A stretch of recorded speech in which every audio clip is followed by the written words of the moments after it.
A Nightmare on Elm Street, eh? Well, they got that right. This film's a fucking nightmare.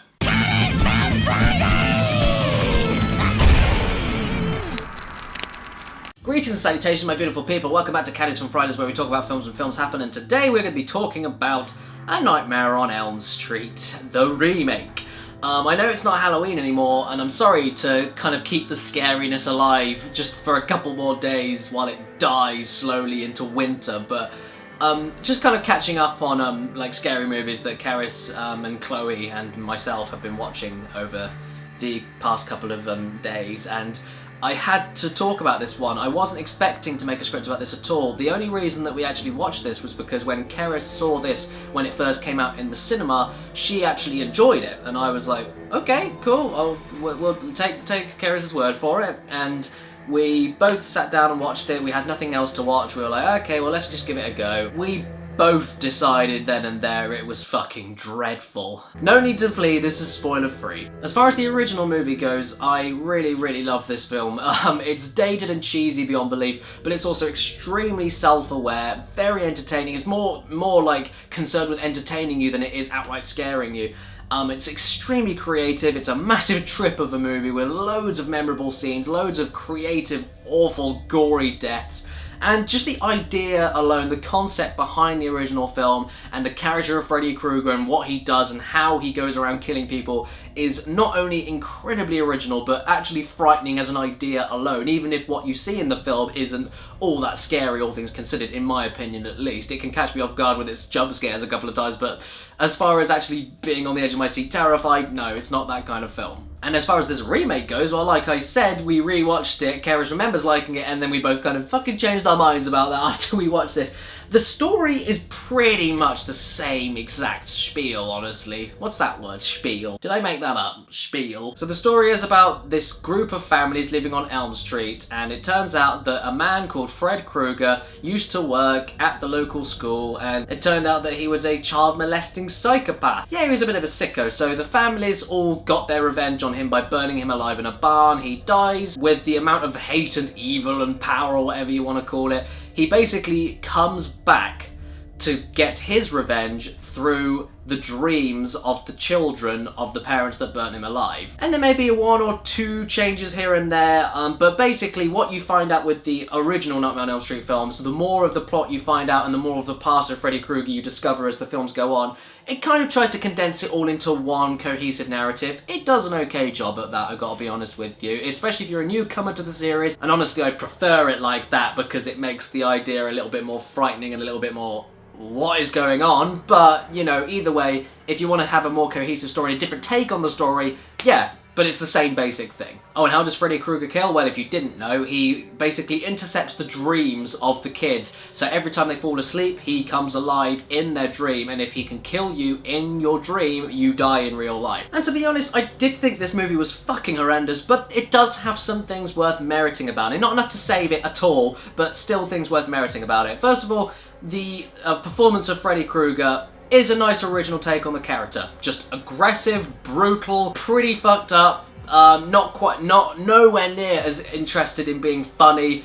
It's a straight performance. It doesn't try to stack up to Robert Englund's performance at all from the original movie. It doesn't try to make him a more iconic character. It's not concerned with that. I think the guy who played him also played Rorschach in The Watchmen. I'm so sorry if I get that wrong. I think that's who the guy is. Please look that up, Karis. Can you put on text on the screen if that's correct or not? Am I right? That means I'm right, and that means I'm disappointed in myself. The film also does a good job at killing off characters unexpectedly. You'll be focusing on one character thinking, oh, they're going to stay alive until the end, it's clear they're going to get their revenge, it's clear they're going to be the main focus point, and then no, they fucking die. That's also quite cool. I also thought that the take on Nancy's character, who is the other main character that Freddy's going after in the original movie as well, I guess the equivalent, she was pretty good, well acted, well scripted.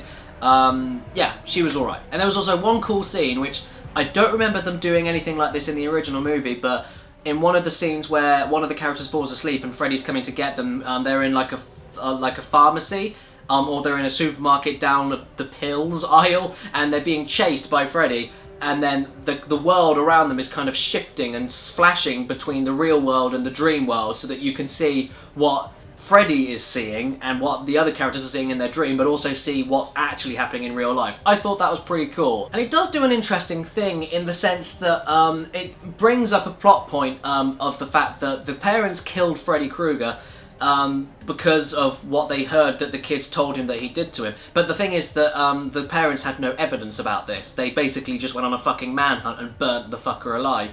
Understandable reaction, I guess. They also bring the interesting point that they didn't have any evidence at all. Who is actually in the right or the wrong here? And that's an interesting idea, but the problem with that is that it comes way too late into the film itself. Way too late. Talked about for 20 fucking seconds, it's dropped after that, and to be completely honest, even if they were going to bring a plot point like that across, Freddy from the beginning of the fucking movie is licking the kids in their sleep and is killing them off one by one. How are you supposed to believe that this guy's innocent in the first place? It's not like he's like an innocent man getting his revenge or anything. It's never made clear. It's never made even slightly blurry on what the true situation could be. So basically, an interesting idea completely gone out the window. But then the rest of the film is fucking dreadful. It's so bad. It's one of the worst remakes I think I've ever seen. And not because it didn't try. It definitely does try. It has the effort is clear.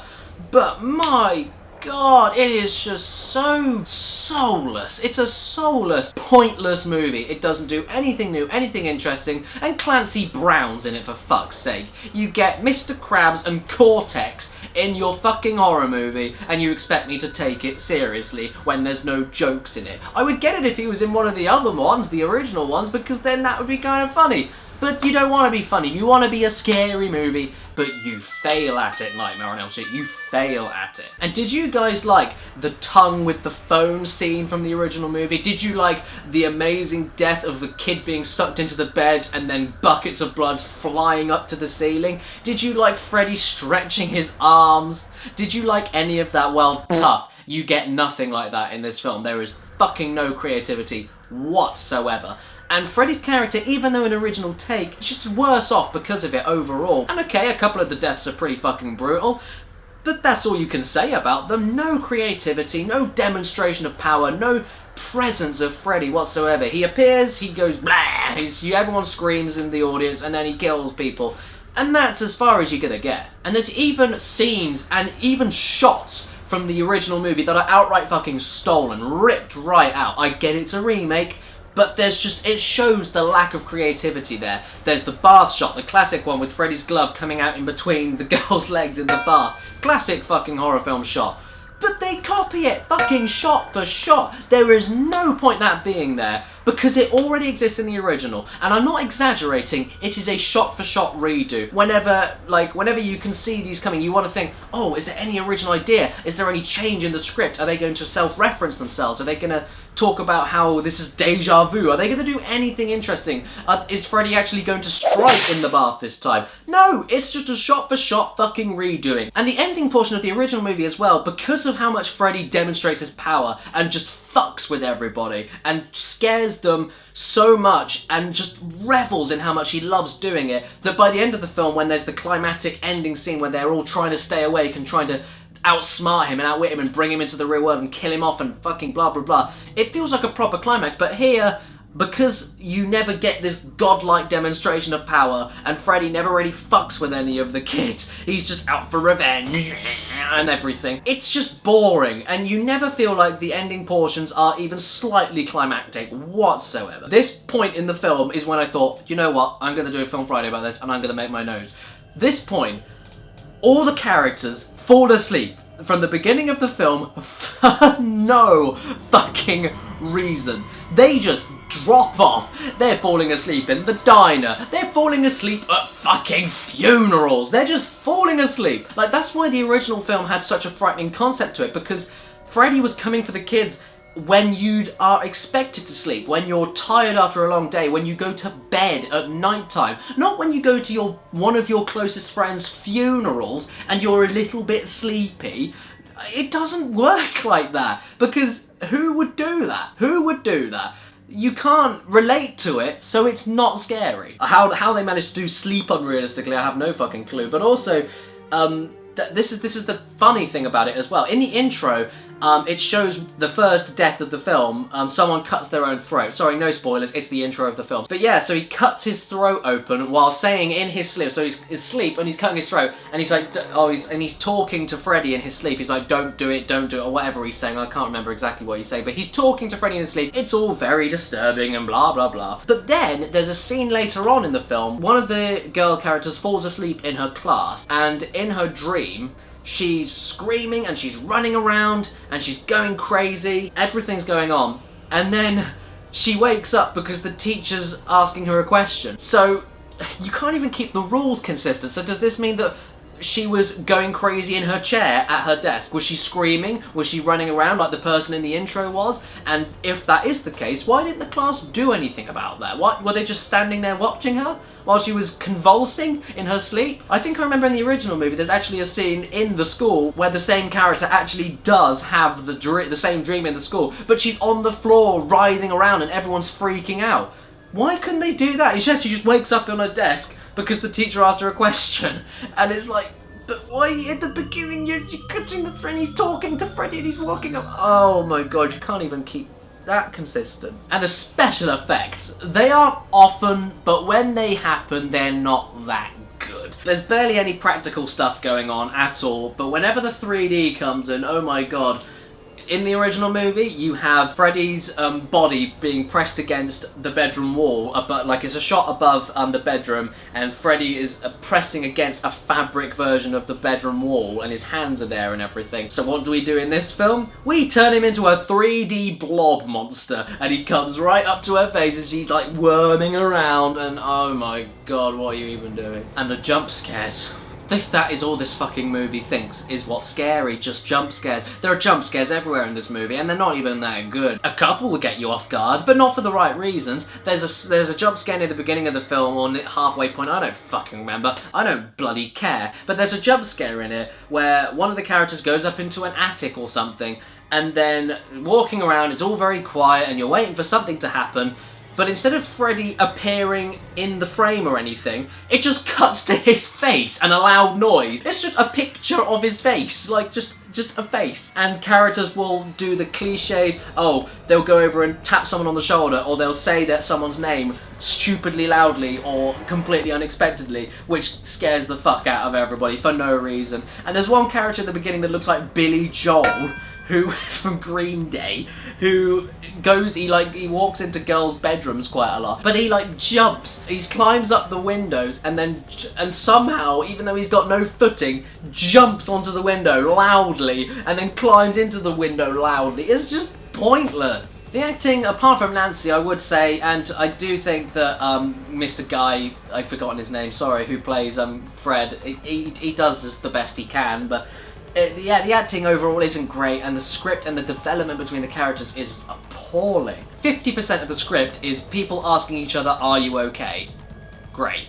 No, they're not. There's a killer going around killing people in their sleep. What a fucking stupid question. If you're gonna ask that, ask it a few times. Don't make it half of your fucking script. And the intro that I mentioned earlier with the guy cutting his own throat, apart from that bit, it's so uninteresting. You just don't care. It's boring, it's drawn out, it's slow. So there's a bit of talking, and then there's a death, like that's it. And then there's the title. The location is interesting. The diner's already dingy and green, and it's pitch black outside, and it already looks like a horror movie. It doesn't even look like a before and after thing, like what the original does. The original makes it look like a pleasant, like suburbia kind of thing, but when you go to sleep, you're fucked. There's no contrast. It's like from the beginning to the end, it just looks the same. None of the reactions are right to the situations that you're in as well. And one of the characters, I think his name's Quentin, and that's because Nancy throughout the whole movie goes Quentin, like Quentin. That's how she says her name, Quentin, and it's hilarious. But he ends up in the dream world, and after they realise what the dream world and what Freddy Krueger is doing,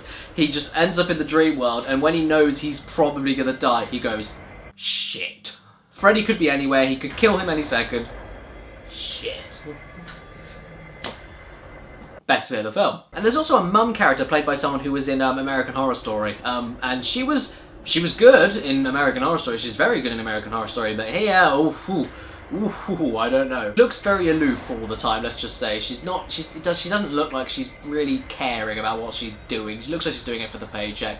But there's one bit where one of the characters, I think it's Nancy, she's talking about how she's looking at old photos of this person that died at the beginning of the film, and she's like, oh my god, there's a picture of us two together, but I don't remember knowing him as a child, what's going on? So she brings it up with her mum, and then she says, oh, you were 5 years old, there's no way you'd remember who you were best friends with. Like, okay, that's not an answer to the question though. You're her mother, surely you remember. Why are you being so unsupportive? Why are you answering your daughter's query in such a weird, dead way? Like, why don't you just say like, oh yeah, sorry, we did get that picture, yeah. But surely you'd at least know that you took the picture and there was a boy in the frame, you know? But the way the film presents it and the way that the script presents it, it makes it feel like it's a paranormal photo. And it's not. It's not even that massively part of the plot. It's just letting the audience know that they knew each other when they were kids and she forgot that she knew him. Why is she trying to hide something? What, because she knew the guy that just died the last day? I don't get it! And this is something that I really, really didn't like as well. In the original movies, I don't remember which movie it was, but at some point you get a glimpse into Freddy's past before he was all burnt up and when he was a person. And the way that Robert Englund does that is so fucking subtle, and I would argue scarier than Freddy Krueger as the monster himself. And in this film they try to go a different route. They make him a friend, like, I mean, he is friendly to the kids in the other movies as well, but here he's more like the clown, I guess. He's more like he was the school gardener, you see, and which is already funny because Simpsons did the joke with Freddy Krueger's, who is it, Ned Flanders, he uses Freddy Krueger's glove to cut the hedges. I didn't think they'd actually use that as a proper plot point, but yeah, he's a gardener, that's why he's got his hand claws, fucking hell. Anyway, and there's one bit where you go into Freddy's past and you see him interacting with the kids and how he gained their trust and everything. And on its own, it could have been really creepy, it could have been really ominous, it could have been really fucked up and disturbing. But no, they chose to do the stupid Hollywood "you're an idiot" trope, talking to the audience and reading off a fucking, like they're reading you a storybook. They have a narration for everything that you're seeing. Just shut up and let me absorb what you're showing me. Why do you have to explain it? Why do you have to over-explain it? We can see, we're not idiots, you're ruining the scene. And in the original movies, I'm guessing there are a couple of bits where they tried to actually scare you, but it's actually more self-aware than it's letting itself on to be. There are lots of ridiculous scenes in the original movie which will make you laugh, but I think that's kind of the idea. I think Nightmare on Elm Street was always destined from the beginning to have a slightly dark and horrible sense of humour. But here, the unintentional funny moments are embarrassing. And there are so many of them. I mean, where do I even start? Okay, there's a bit where Nancy and Quentin are looking for a school, and they're driving off looking for this school, and I think Quentin falls asleep at the wheel for a split second and he sees Freddy in the road, he fucking swerves the car, they fall into a ditch, they break the fucking car, they get out the car, the school is there! Wow, what a coincidence. There's a bit where, okay, spoilers, but if you know Nightmare on Elm Street, I've just said that fucking Freddy Krueger's a child molester. That's kind of obvious from the set. There's a bit where the characters find some pictures of them when they were younger, and the audience never see them. It's up for the imagination. I'm sure you can imagine how dreadful and awful and fucking disgusting they are, whatever. But they find these fucking paedophile photos, and then 5 minutes later, the main two characters have a fucking kiss. And the worst thing as well is that the guy finds the photos, and the photos are of her, Nancy. So Quentin, he finds the photos of her, Nancy, and they still think it's a good time to have a fucking snog, the first kiss of the movie, which comes out of nowhere anyway, but it happens at the worst possible moment. And there's also a bit as well where Nancy ends up in hospital, I think. She doesn't want to, obviously they're trying to sedate her because she's injured with something. They're trying to sedate her so that they can operate on her, but obviously she gets sedated, she'll get killed by Freddy Krueger. So the doctors walk out of the room while she's in there, and the doctors try to get the mother to sign the release form to say, oh yeah, you have my permission to sedate my daughter. They're just outside the door, really, and somehow, despite heavy bleeding and all of this other shit, Nancy somehow manages to not escape the hospital. She walks out the hospital. And the funny thing is that the nurse is looking in the direction of where the room is either way. She still misses her walking out. and she's bleeding heavily, so not a single doctor looks at her and thinks it looks suspicious or tries to stop her. She just escapes. That's cool. Then there's this entire vlogging scene with one of the other kids from the school that was being tormented by Freddy, and it's fucking hilarious. He does like a video, it's a very brief scene, but there's this other kid who has a video diary, and Nancy discovers it, and she's watching all of these videos and getting all disturbed, and he's talking about how he's falling asleep and seeing this person and blah blah blah, and then all of a sudden he's talking about how he knows that if he falls asleep he'll die. Why? How does he know that? How does he know that Freddy is going to actually kill him for real when he should think it's just a nightmare because he's on his own vlogging? How the fuck is he supposed to know that he's going to die unless he's been talking to other people about it? But then in the vlogging, he's asking people what their opinions are and what he should do because he doesn't know what's going on. So he obviously doesn't know he's going to die, so why is he so scared that he is going to die? And then all of a sudden, at the end of the vlogging, he's like, oh, I can't go to sleep, I can't go to sleep. And that's funny enough as it is, he just fucking falls asleep. And then 3 seconds later, he flies at the camera and kills. He's dead. He just and then he just fucking falls at the camera and he smashes everything, and I guess the idea is that he's dead, but it is so funny. So funny, and it's not supposed to be. Without any memory of what happened in the film, it starts and it ends. And there's a fucking jump scare at the end, because what kind of horror film would it be if there wasn't a fucking jump scare at the end of it that doesn't make any sense, doesn't wrap the film up, it's not even sequel baity, it's just lazy. You're supposed to think that Freddy's dead, and it's just a sequel baity, shitty fucking shitty fucking... Avoid this movie on the recommendation scale. Do not watch this movie. Not even for next year's Halloween. It's not even enjoyably awful. It's just so soulless and dreadful and boring and bland, and that is all I got to say to it. Avoid it like the plague, and that's all I got to say. Farewell everybody, and until next time, take care. And don't go to sleep, otherwise you'll see one of the worst horror remakes I think I've ever seen, and that will kill you in your sleep. Yeah, the movie killed me more than fucking Freddy ever would.